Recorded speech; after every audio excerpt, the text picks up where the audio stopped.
Try again, mate, try again. I've been trying to do this poem so many times. Okay. The female phenotype. It is a term used by researchers to describe and justify why autistic women and girls have gone undiagnosed and ignored for too long. They mask better, is the thought. They mirror and copy and mask, and that is why we can't see them when they tear out their hair, when they chew on their pens, when they sit alone on the playground, when they talk for hours about silly things that silly girls are interested in. About horses and celebrities and boy bands, stupid things for stupid, silly little girls. Girls who are just shy, just quiet, like girls should be.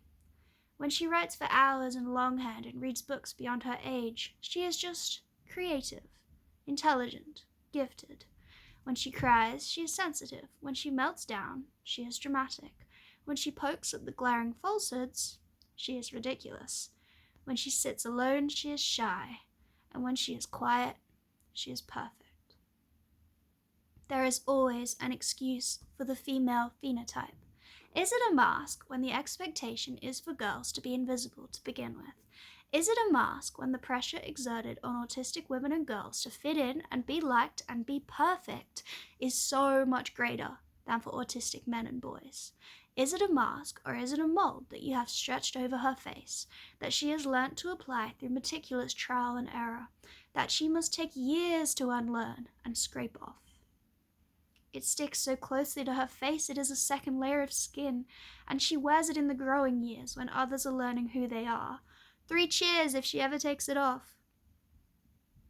Like dried glue that she used to pick from her hands when she was just a quiet, interesting, creative, sensitive little girl. In the privacy of her own sorrow, she does not know who is there behind the glass, and what she feels, and what is safe, and what is understandable, because everything she has ever felt has been explained away. Autistic girls are vulnerable. They are naive, they say. It is the female phenotype. Or is it the result of years of conditioning, of being told when your body is frayed and the world is too loud, too bright, and your skin feels wrong, that you are wrong? So are you surprised when she does not feel when she is in danger? Are you surprised when she justifies it to herself? 9 out of 10 autistic women have survived sexual assault. I'm dramatic, she thinks. I'm sensitive. She scolds herself when she cries, but cannot feel the trigger that has set her off. There is something wrong with me. When people do not believe autistic women and girls, and autistic people who were once, but not always and not now, women and girls, I'm not surprised. After all, she is autistic. She is manic pixie dream girl, a weird and lovable wide-eyed ingenue with wild ideas that are too ridiculous to even listen to. I'm not surprised. I think of witch trials and the innumerable women written out of history. I think of the belittlement of femininity and the objectification of women as mothers, maidens, and whores, as things that fulfill roles in homes and families, like upholstered chairs that do chores. Housework and child-rearing remains unpaid, and the cause of society's collapse is no doubt giving women the right to vote.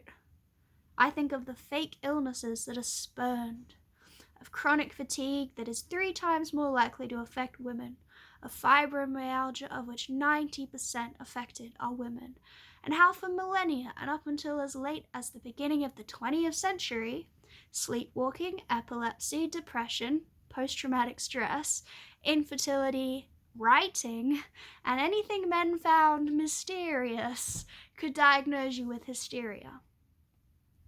I am not surprised that some people see trans autistic men and non-binary people as misguided lost little lambs that have been led astray by a social contagion. They do not comprehend that to accept ourselves takes a lifetime of dedicated unraveling and cutting the Gordian knot of social mirrors, mazes, and frameworks we have used to survive, that to admit that we are less than perfect little girls is an act of ripping off the mask and saying, fuck you.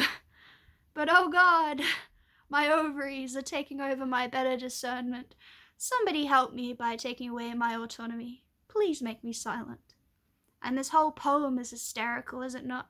What am I even talking about? The female phenotype? I should trust the science that has never failed us before. Besides, why am I complaining? I have enough money, so I was diagnosed with autism last month. I wonder why it took so long. Well, when I wrote this poem, it was last month. It's been a while now. It's been, oh my god, half a year now.